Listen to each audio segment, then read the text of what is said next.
Morning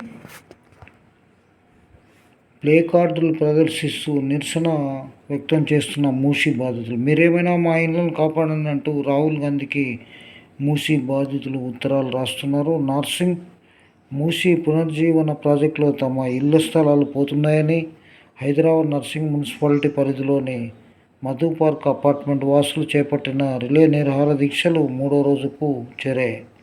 ఇందులో భాగంగా ఆదివారం పోస్ట్ కార్డు ఉద్యమం చేపట్టారు. అపార్ట్మెంట్ వాసులతో పాటు స్థలాలు కోల్పోతున్న బాధితులు పెద్ద సంఖ్యలో పాల్గొని నిరసన వ్యక్తం చేశారు.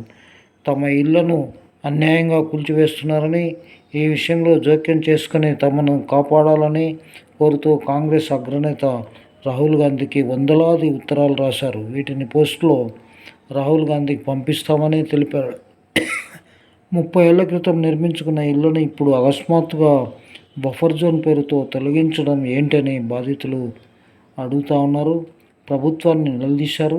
ఇన్నాళ్ళు నిమ్మకు నీరెత్తిన వ్యవహరించిన అధికారులు ఇప్పుడు తమను రోడ్డున పడేయడం సరికాదని వారు ఆవేదన వ్యక్తం చేశారు. నమస్తే, థ్యాంక్ యూ వెరీ మచ్.